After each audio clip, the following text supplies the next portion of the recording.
In sports, every athlete and every final has a good story behind it. Players have a why or a reason, something that drives them.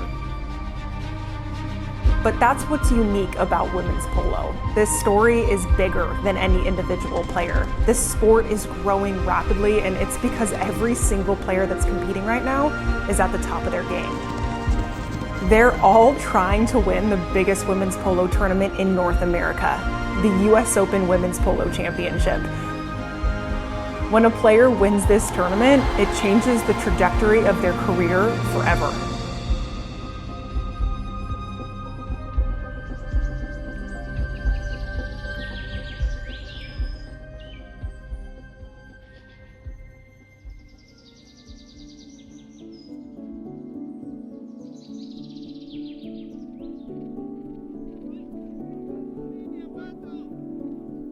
Women's polo is sought after today. They make up nearly 50% membership of the United States Polo Association, and that number has held over the last couple of years.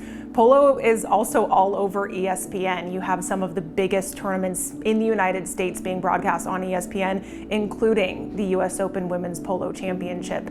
But it wasn't always like this. In like mid-2000s, there was really just WCT qualifiers is kind of what Sunny started to build on. I wasn't in Florida really then, and I think that was kind of the biggest goal for people to play in.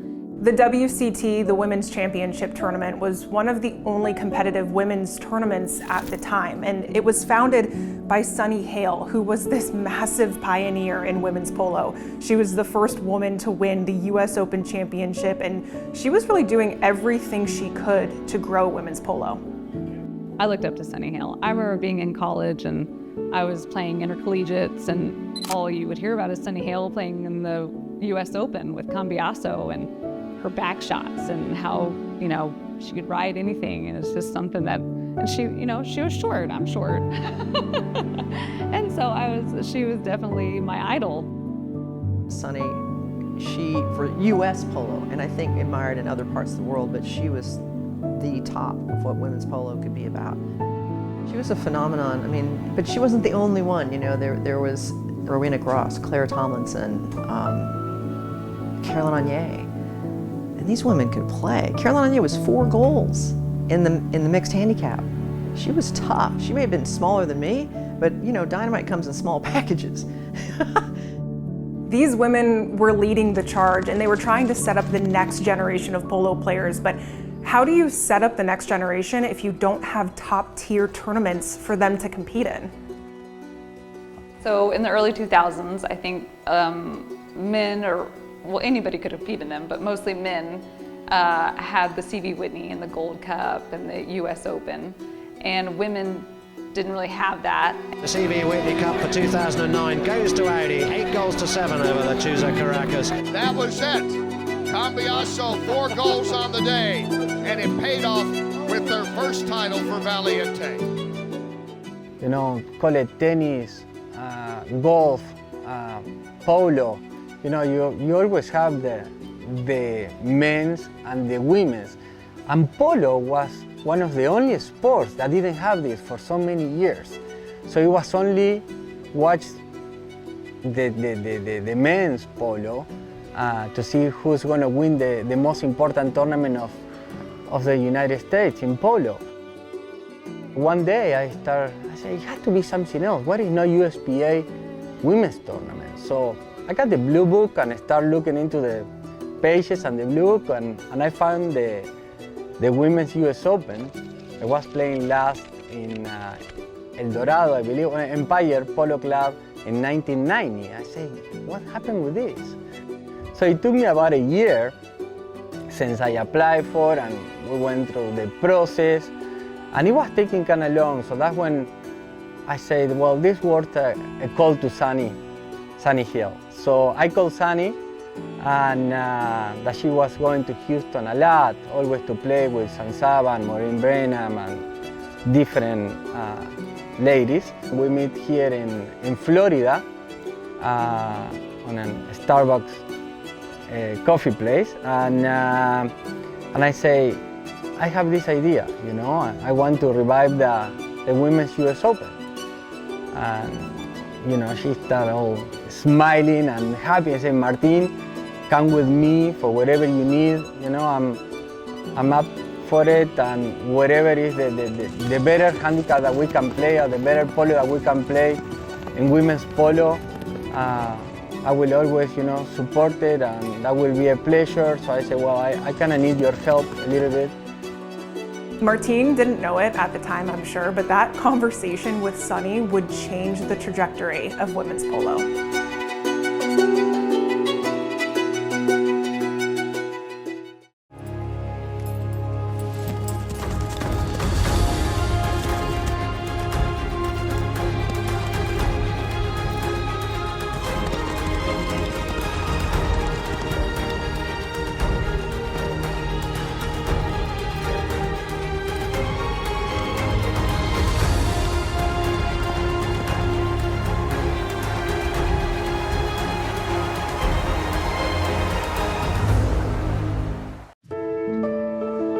In late 2010, after over a year of meetings and paperwork, the US Open Women's Polo Championship was finally approved by the USPA, meaning it would be a sanctioned tournament once again and revived after a nearly 20-year absence. We get to play the first Women's US Open in 2011, and we hosted together with the Houston Polo Club. The revival of the Women's US Open in 2011 came about through a call from Sunny Hale to me in California, where I was studying photography at the Brooks Institute of Photography, with this request, hey, will you come and join me, Maureen Brennan, and Christy Waters to play in the now brought back Women's US Open? And I said, you know, this is for Sunny, I want to do it, I want to go and do it. It was an honor to be a part of that, to be asked to be a part of the Goose Creek team. And we managed to, you know, finish the tournament. We won the tournament, and it was very significant for me because I love the idea of seeing women's polo, which Sunny had been working on since 2006 very actively, since her win in the US Open with Adolfo Cambiaso. I wanted to support her mission. So to see that get brought back into the mix through the help of Martine Munoz and Scott Wood and the Brookshire Polo Club was fantastic. Houston Polo Club hosted the US Open Women's Polo Championship for the next 7 years, but the tournament moved to the USPA National Polo Center in 2019. It's the home of professional polo in the United States, and that move was huge, not only for the tournament, but the sport, because NPC became a destination for women's polo. Women have this dream of playing at Field 1 at NPC and even Field 2. That's just an honor to get a chance to play there. So I think the women's US polo has become, has improved, but I think it's also attracted the better talent around the world to want to win on that field. I think that's really important to them, whether it's 1 or 2, but of course 1 is pretty special. So it has an attraction. To be able to play in Wellington, I think, is honestly something that you're very lucky to be able to do, between all of the best players in the world coming around here to be in such a beautiful place. And for me, this is one of the places that I call home. So I feel very fortunate to be able to come here and play. Cecilia Cochran right here going to the goal. Seeley out in front. Can she tie it up right here and now shoots from the 30-yard line? Well done. Well done. What a goal, Cecilia. And then Hazel follows it up and sends it on through. I think this is one of the most competitive Women's US Opens because of the players, the competitive level, the younger players coming up and making a showing. The young players, as they are established, I mean, Hope is 20, 21, Candy Araujo, Millie Hine, and you've got the Tarazona sisters. There's so many different players that are making a showing, understanding the whole game, reading the field, making strategic plays, having good set plays. I think that's why we're seeing this sort of growth, and it was something we kind of expected or hoped for. There were these great players from before that set the stage to try to inspire these younger players that are now making remarkable plays. To come well-mounted to Florida to play against the Hope Arianos and the Millie Hines, and you have to come with the best you can. So you work all year and you find the best 8 to 10 horses that you can bring to Florida to compete at that level. And because those girls are 8 to 10 goals for a reason, they're gonna find the horses to win. So you have to have yours and be able to go to war. So the finalists this year were Buenavibra and Lefay. And we played against Lefay in our bracket play.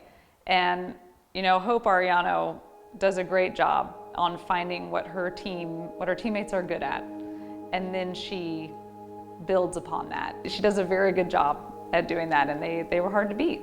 And they deserve to be in that spot. And then Buenavibra, obviously you have Millie Hein and Conde, who just won the Argentine Open together, the Women's Open together, and they did the same thing. They had the Tarazona girls, and they gave them confidence to make their plays, and you know, it was really fun to watch both of those teams. The last time Lefay competed in the Women's Open final was in 2023, and they won the title that year. They're always one of the top contenders of the tournament. Pamela Flanagan is the team owner, she also plays, and she just really knows how to put a team together. And then you have Buenavibra. They were no longer a new organization. In 2024, they were the new team on the block, and they ended up winning the whole thing, the whole Open that year. So getting back to the final again was huge for them. They were trying to repeat, and that put a target on their back. You're coming off the back of a win, there's always a little bit of internal pressure, well, I feel it anyway. Not that anybody, you know, directly puts it on you, everybody's wanting the same goal, everyone's pushing for the same thing. I hope to, you know, get the best out of my players because they're all there to, you know, do their job and want to do as best they can.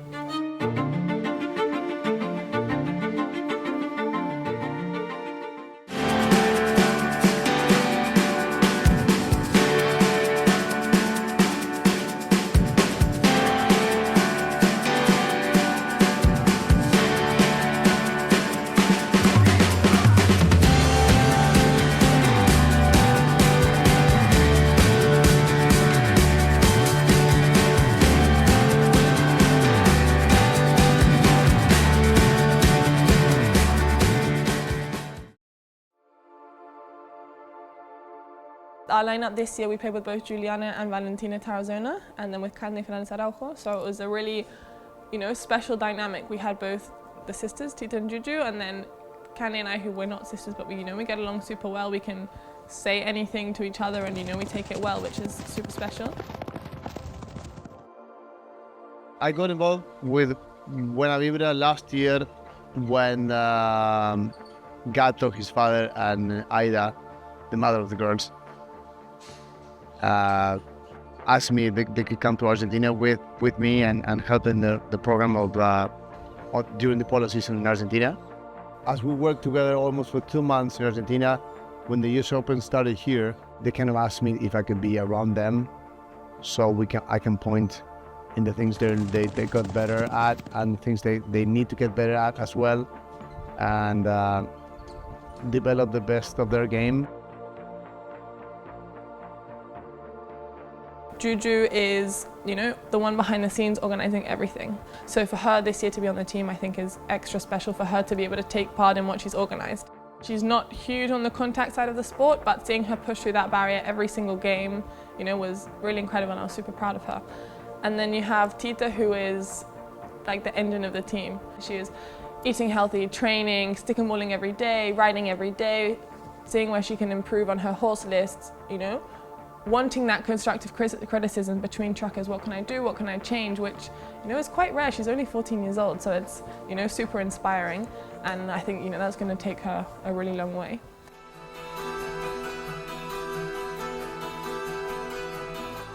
Having to play against Hope, you play against Lefay in the final, it's, you know, it's a really good team. Their aim was to have a peak in the semi and then if they could in the final. So they were kind of following the same pattern and the same wave as us. And Hope, yeah, she's, you know, such a special girl. Everybody loves her. She's a super amazing competitor and someone that I would much rather play with than against.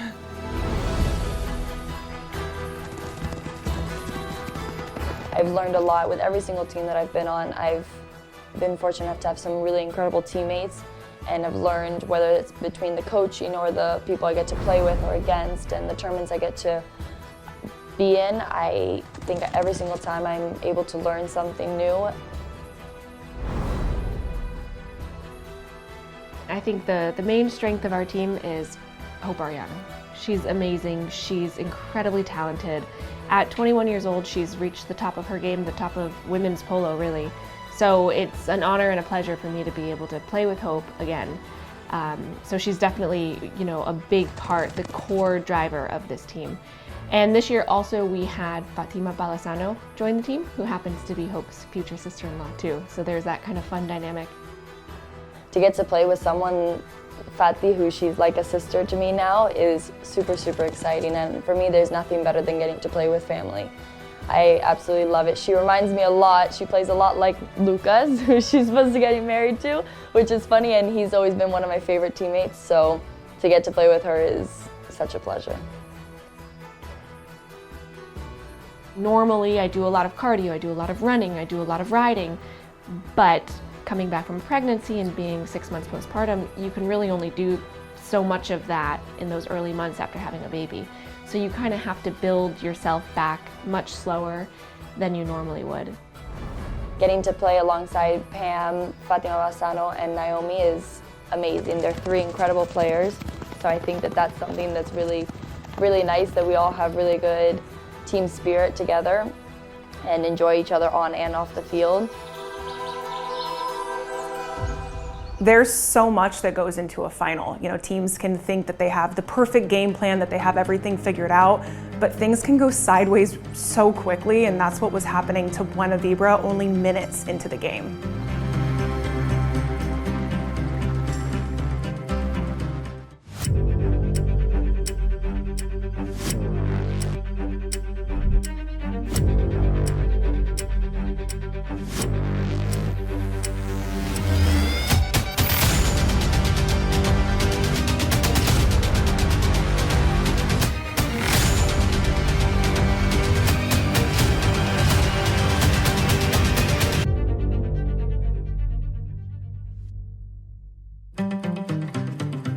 This is the biggest stage in women's polo, and this was one of the toughest competitions that we've seen out of the US Open so far. When you win your first time, automatically next year you are the team to beat. So that's it. If you beat last year's champion, you're in a good position, right? So everybody wants to beat Buena Vibra.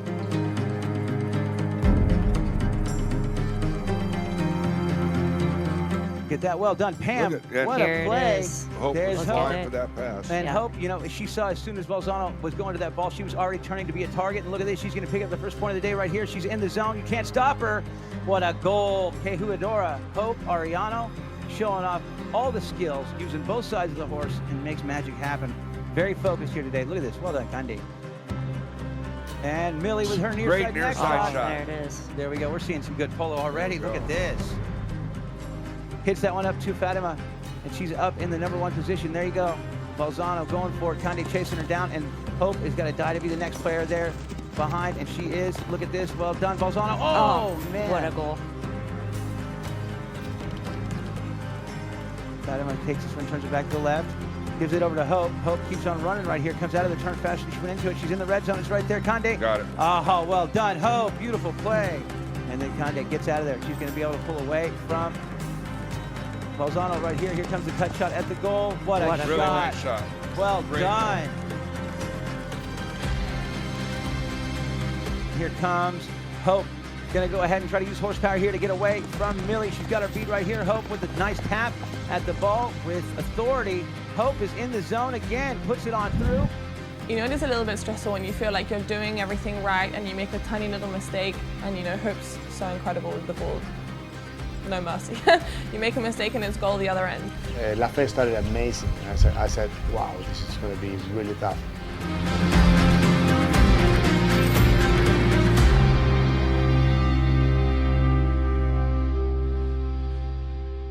Things had to change, you know, for Buena Vibra. With that kind of damage going on in the first half, they had to work to start getting the ball away from Hope. Halftime team talk was, mainly about changing the dynamic up between Candy and I. So Candy going with Hope and me pushing through in the front of the throw-ins, just to try and get the momentum through in the beginning of the throw-in so that the ball could ideally come out for Candy. Whatever happens at the beginning is you can change that. Both teams will have the chance to show the best game at some point. So you got to be patient. Here she goes, Juliana. Good half swing right there. Hope got a piece of the mallet though. And now it's going to be Millie with the next shot, gets stopped by the horse. And now here comes Kande. Shoots at the goal. Well done, Kande. Beautiful.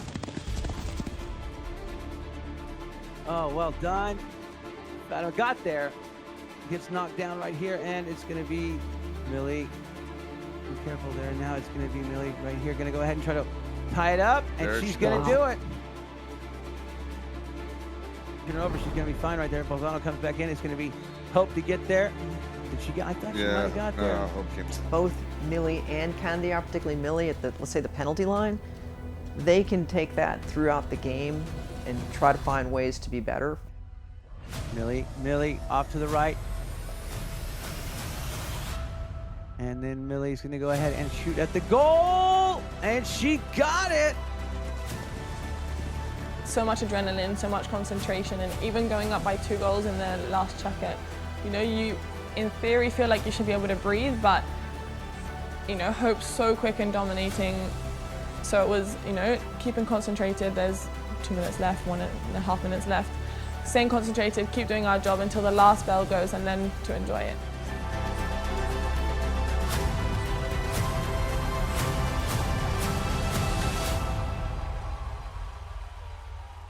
You know, it was incredible when the final bell went, and to realize that we'd won and we'd done it again. You know, it was a lot of hard work from, I think, everybody in the team, everyone in the organization. It wasn't, you know, your atypical perfect season that everything falls into place, but I think that's what made it even more incredible, that we really fought for it extra hard this year. We did everything we had to do. We rented that extra horse that we needed, and it really paid off. So I think, yeah, I'm super proud of everyone, and I'm really grateful to have won this year. To go and win 2 times in a row, it's amazing. It's a great achievement.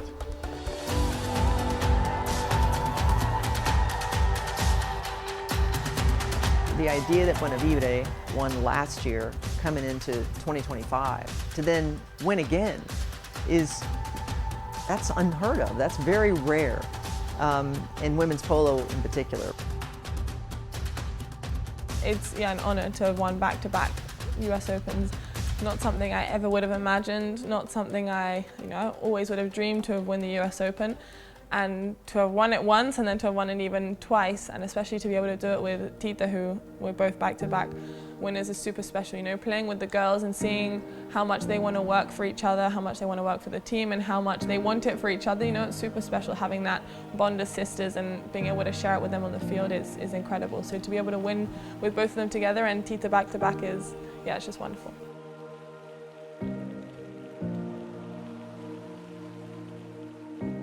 You know, the polo world is one of the most incredible scenes that I've ever seen, I've ever been a part of. You know, you travel with your closest friends, your family around the world to the same seasons. One day you're competing with each other, the next day you're competing against each other. You know, I really cherish the friends that I have, you know, almost like family to me within the polo community, and that's something that, you know, I'm going to hopefully have with me forever. And that's, you know, something that comes with the sport and comes with, you know, the passion for horses, for breeding, for, you know, training, for waking up in the morning, for having that drive and that commitment and that, you know, competitiveness. And at the end of the day, we all love the same sport and we're all pushing for the same thing, so it's super special to share with everyone.